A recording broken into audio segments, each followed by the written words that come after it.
everyone, it's Arlene, and today I'm going to show you how I make my delicious German Rouladen. So first, what we're going to do is you're going to buy Bracciole meat. You're going to need some mustard, some cracked black pepper, some bacon, some pickles. I get the stackers because they're easier, and some white onion that is cut. So first thing I'm going to do is I'm going to take my meat mallet and I am going to pound and tenderize my Bracciole meat. And you want to do this so that it's nice and tender.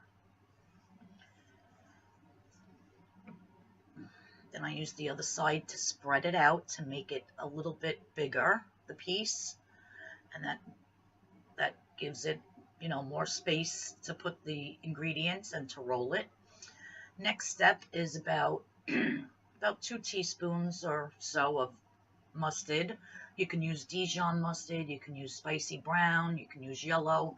I prefer the spicy brown for this, but I have used Dijon in the past. Now I'm just going to hit it with some fresh cracked black pepper. You don't want to put any salt because the bacon and the pickles are salty enough. So do not add any salt at this stage. So now I'm going to take my bacon, and I'm using 1.5 pieces for each rouladen. And I cut the bacon, the strip in half. This is thick cut bacon from Oscar Mayer. So the next, after you lay down your bacon, I'm going to lay down 2 pieces of the Vlasic Stackers dill pickle. The real German way to do it is with the gherkin pickles, but I don't like that sweet. I like the dill pickles better, but by all means, you can add, instead of the dill pickle, you can put gherkin. And then you saw I laid some onion, raw onion, and now I roll it. And it looks complicated, but it's really so easy. I mean, it's time consuming if you have a large family and you're going to make like 10 or 12 of them for a big dinner. But I only made 4. So 1 for me, 1 for my husband, 1 for the guy that lives downstairs, and then just 1 extra. So now what I'm doing is I'm taking regular thread, white thread, and I'm just sealing, you know, going from one end to the other so that nothing falls out. You can use butcher's twine. You can try to secure it with toothpicks. I've tried that before, but when they were cooking, they were falling apart, you know, falling apart when I was turning them, and the toothpicks were coming out. So I prefer to wrap it with the string. It's actually just regular thread that you would use in sewing. So here again, one more time, I'm going to show you. I'm not going to bore you and show you all 4, but I'm just going to show it again. So I'm pounding the beef, and then I squirt some mustard. You could put as much as you like or as little, but the mustard really gives it a nice flavor, adds flavor to the gravy. This gravy from all these ingredients is so outrageous I can't even explain it. So now I'm hitting it with the cracked black pepper.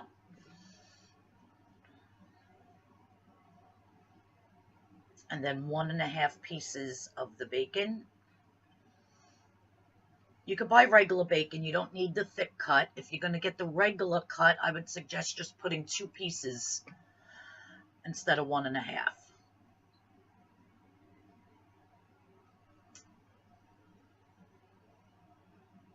And then I'm going to lay 2 slices of the pickles. I'm going to add my onion, and I'm going to just roll it up. And again, I take the string,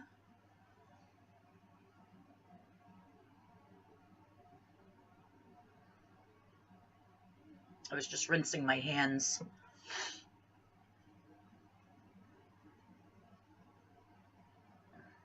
So I take the string, and I start in the middle, and I go down to the one end, you know, securing the end so nothing falls out. So you want to kind of make that tight, and then go back to the middle and do the other end. Now I have a pot with about a tablespoon and a half of oil, and here it is. And the pot's screaming hot, and I just add them to the pot, and you want to brown them really, really good on all sides. You can hear that sizzle. You just want to get them all nice and browned, and that it looks like they're burning, but they're not. All that stuff that's on the bottom of the pot is going to make the gravy very flavorful and nice and brown.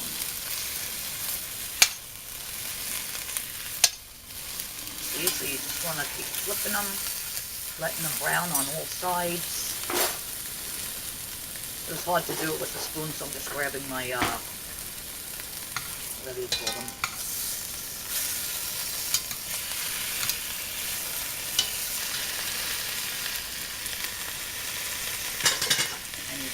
Browning them. I did make one more and put it in.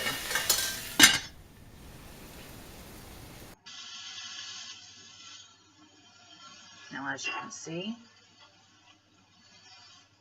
they're really nice and brown. They look burnt, but trust me, they're not. And all that goodness on the bottom is going to just come right up with the water. So I'm adding about 4 cups of water. You just want to cover the rouladens until they're basically covered.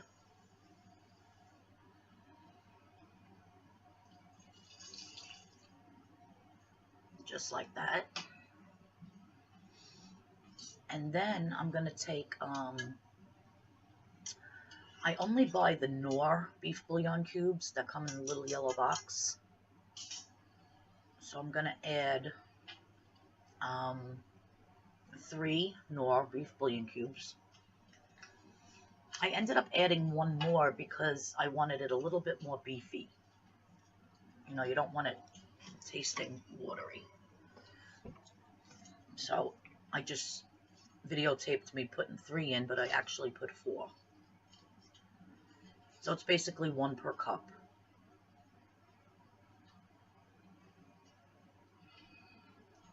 I think that was a 2-cup measuring. I got to double check. It might have been a 4-cup. Anyhow, now I have my gravy master, and I'm just adding a cap full, like so.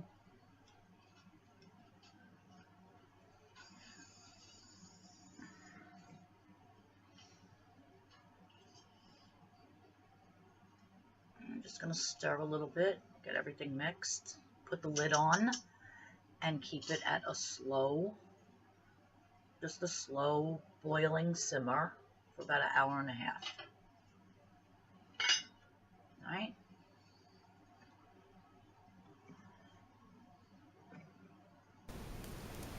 So that's the kind of simmer that you want going on. Just very slow, nothing too crazy. I wish you could smell how delicious it smelled. This is truly one of mine and my husband's favorite meals. So here I have some potatoes, and yes, I did not peel them. We like our mashed potatoes with the skins on, so I did scrub them very well before I cut them up. So I'll show you the mashed potatoes later after they're done, but now the third component of this meal is the red cabbage. I only buy the Nellies, sweet and sour. It's delicious. And what I want to do is I want to strain it. I want to get that juice out. Now, that's because I was making up the plates, and we were going to heat the plates up later in the microwave. But if I was just cooking this on the stovetop to eat immediately, I would be cooking it in the juice and then strain it after it's hot. But right now I'm straining it because I'm going to put it directly on the plate, and we're going to heat it up later. So you want to get all that juice out. I'm actually saving the juice. I put it in a Tupperware and put it in my refrigerator because I am going to be using that juice when I make a bread. So the bread will come out that color. So I'll be doing that tomorrow. I'll make a video on that.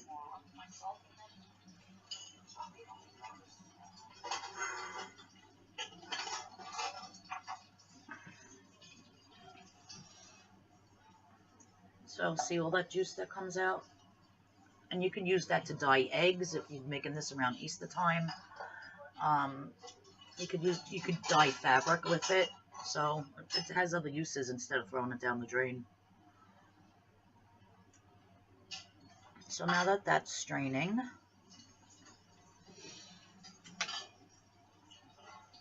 I'm just going to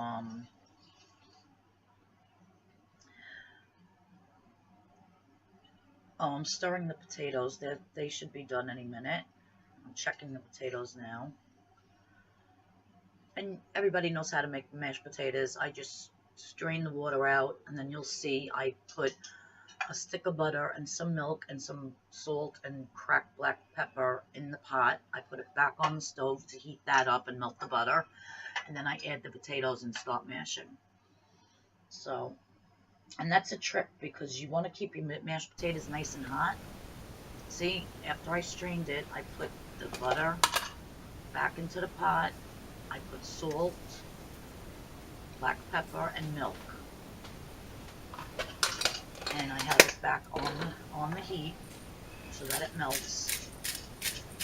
And we like a lot of black pepper in this family, so I figured I'd put a little bit more.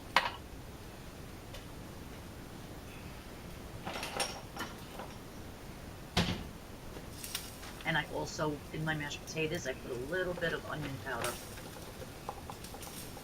You can put granulated onion if you want. You can put some garlic powder, make garlic mashed potatoes. You can add sour cream. Like, there's so many things. You could add chives. You could add cheddar cheese, but with this dinner, you just want either regular mashed potatoes or with a little bit of onion powder. So I'm just melting the butter with the milk, mixing that. You know, just let it melt a little bit. You don't have to go crazy and boil the milk. I'm just getting it, you know, steeped so it's warm. So now I'm pouring the potatoes in, and I'm going to start mashing. I'm going to shut the oven off, and then start mashing. If I was having company over or something, I would definitely peel the potatoes, but we like our mashed potatoes with the skins on them. And I usually use the, you know, the hand mixer, excuse me, but I didn't feel like pulling it out. So I said I'll just do it the old-fashioned way. And they still come out good. Sometimes I like a really smooth, whipped mashed potato, and sometimes I like them a little chunky. So this was kind of like in between. So I'm thinking it's needing a little more milk, so I'm going to add some more milk.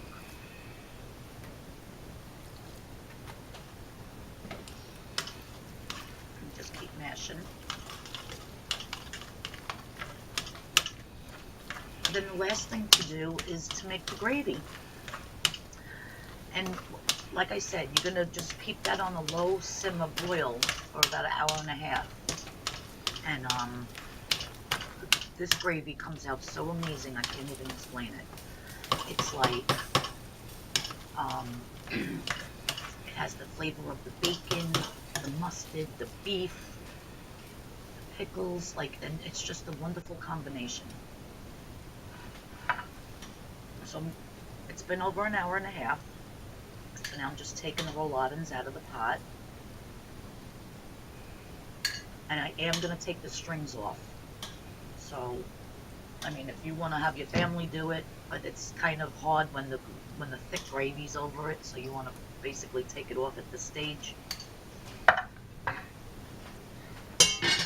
they're so delicious. I hope somebody makes this and then lets me know how it comes out. You really got to follow all my steps and do it exactly like I did it.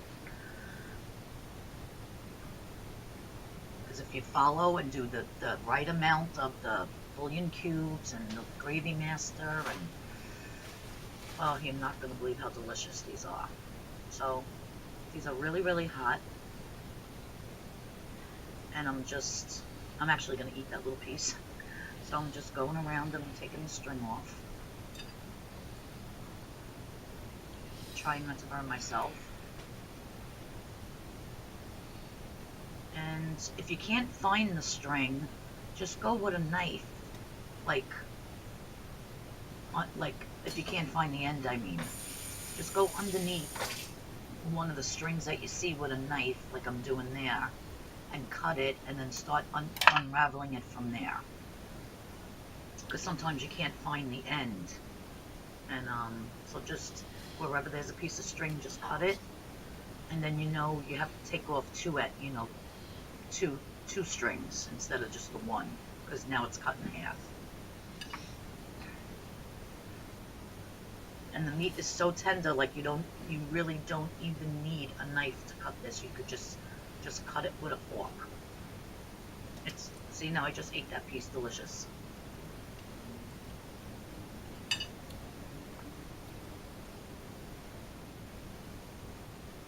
So again, I'm just going to unwrap the string from around it.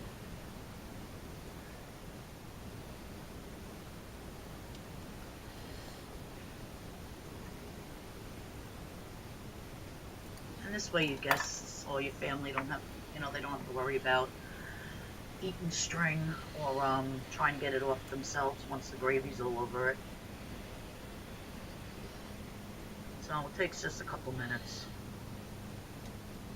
You could let them cool down first if you don't want to handle them when they're too hot. But I just wanted to get this done, so.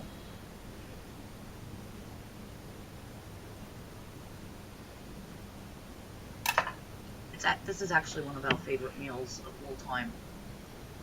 I learned it from my friend Lisa when I was about 16, 17 years old. She's German, and her parents are German, from Germany, and they used to make it all the time, and she taught me how to do it. And ever since I made it, it's one of my husband's favorite meals. So now I'm going over to the gravy. As you can see, I started making the plates with the mashed potatoes and the red cabbage already. But, so here's the gravy. And what I have in the cup is flour, about a cup of flour mixed with water until it gets to a little bit thinner than pancake batter. So it's just flour and water. You can use cornstarch and water, but now I'm just adding the flour and the water to the boiling gravy, and it's going to make it nice and thick. And it smells so good. I wish you all could smell it. It's absolutely wonderful. So delicious. I already ate. I'm stuffed. And I was going to lay down and watch a movie, and I said, oh, let me get the video done. Because I want to do, today's Saturday. It's actually June 30th. And I'm going to do another video on my dinner for tomorrow. So I didn't want to have to put this video on tomorrow where I did it today, and vice versa. So, see how nice and thick? It smells so good.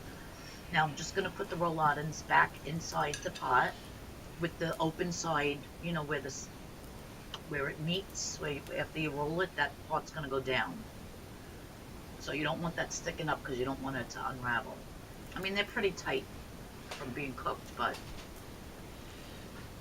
now all the good juices and all that little bits that are on the plate, you want to scrape all them back into the pot. That's all flavor right there.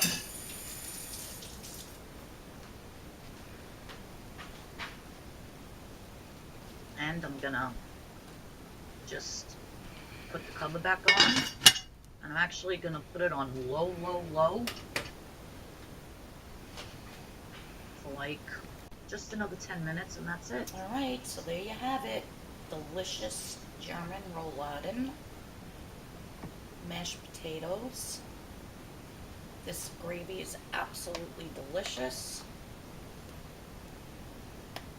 And then of course you have to have the red cabbage with it. So please try this recipe.